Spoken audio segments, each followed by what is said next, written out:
Hai semua, Cikgu Surya hari ini nak bincangkan satu soalan aplikasi tentang penukaran pecahan.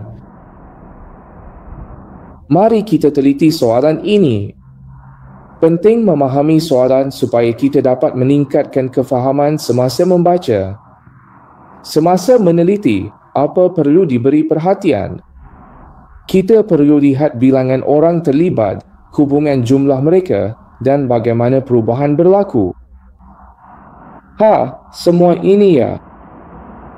Semua perkara ini, hubungan-hubungan ini, kita kena faham betul-betul. Inilah tujuan kita meneliti soalan. Tahun 6 ada 3 kelas, jumlah keseluruhan ialah 180 orang. Jadi, kamu kena faham ayat ini. Jumlah keseluruhan untuk 3 kelas sudah diberi, iaitu 180 orang. Baik, untuk kelas A pula, bilangan muridnya adalah separuh daripada jumlah murid kelas B dan C. Maksudnya, bilangan murid kelas A adalah separuh daripada jumlah murid 2 kelas B dan C. Ini boleh difahami, baiklah. Kemudian, kelas B merupakan 2/7 daripada jumlah murid kelas A dan C. Soalannya, berapa orang murid kelas C tahun 6? Boleh guna segmen garis untuk menyelesaikan, tiada masalah. Yang penting ialah kefahaman. Adakah anda memahami soalan itu apabila anda membacanya? Jika anda tidak memahaminya, anda tidak akan dapat melukis segmen garisan. Jadi perkara yang paling penting yang sering saya katakan ialah selagi anda memahami soalan dengan baik, anda telah menyelesaikan separuh masalah dengan separuh usaha. Inilah yang sering saya tekankan. Jika anda tidak memahami ini, anda tidak akan dapat memahami maksud petikan ini. Jadi hari ini Cikgu Surya tidak akan mengajar cara melukis garisan. Mari lihat cara lain untuk membantu semua orang memahami. Pertama, kita perlu menganalisis soalan dan mengumpul atau menterjemahkan hubungan utama antara orang, benda dan kuantiti kepada nombor untuk memahaminya. Jom tengok dulu 3 kelas. Berapa orang di sana? Terdapat sejumlah 180 pelajar dalam kelas A, kelas B dan kelas C. Bukan, jumlah pelajar seramai 180 orang. Okey, jadi apa seterusnya? Kelas A. Mereka menyumbang 1/2 daripada jumlah pelajar dalam kelas ABC. Maksudnya,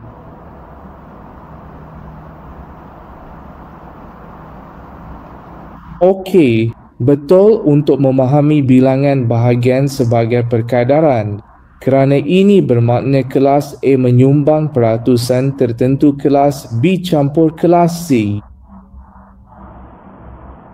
Berapa ramai orang di sana? Ia sama dengan 1/2. Jadi anda mesti boleh memahami ini. Maksudnya,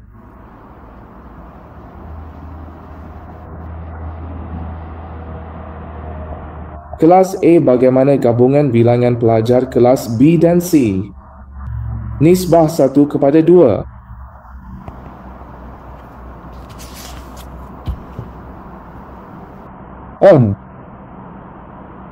Oleh itu, kita boleh mengetahui tentang kelas A. Adakah beberapa murid yang biasanya tersedia?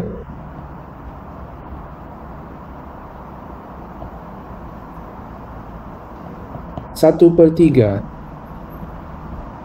Kelas A membentuk 1/3 daripada kelas. 60 pelajar.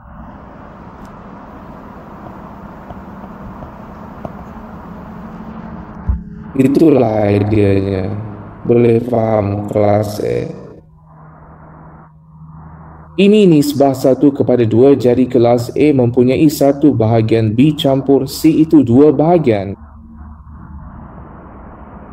Jadi kelas A adalah separuh daripada 2 bahagian ini. Skim maksudnya. Itu maksud saya. Bagaimana dengan kelas A, B dan C? Jumlah pelajar 3 kelas grade 6 ialah 3 bahagian. Hasil 1 tambah 21 dan 2 bahagian. Kelas A mewakili 1/3 jumlah pelajar. Jumlah pelajar 180 orang. Jadi kelas A ada 60 pelajar. Kelas B pula menyumbang 2/7 daripada jumlah pelajar kelas A dan C. Jadi gunakan logik yang sama. Kelas B merupakan gabungan bilangan pelajar dalam kelas A dan kelas C. 2/7. Maksudnya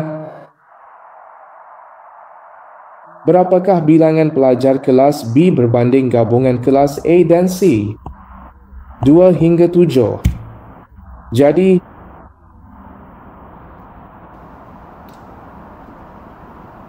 jumlah orang 2 bahagian tambah 7 bahagian 9 bahagian. Begitukah? Bagaimana pula dengan kelas B?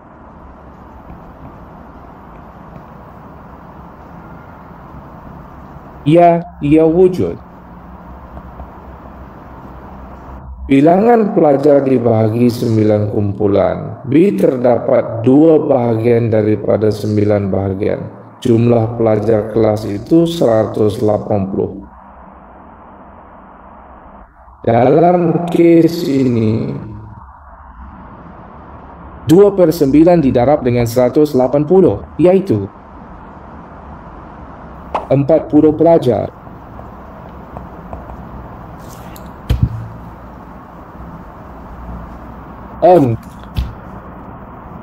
Kelas A ada 60 pelajar, kelas B ada 40 pelajar dan kelas C. Berapa pelajar kelas C tahun 6? Kelas C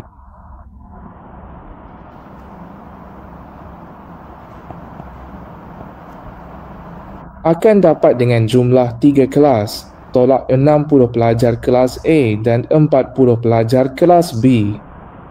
Selepas itu, kelas C mempunyai 80 pelajar. Dah belajar, like dan follow Cikgu Suria dan kongsi dengan kawan.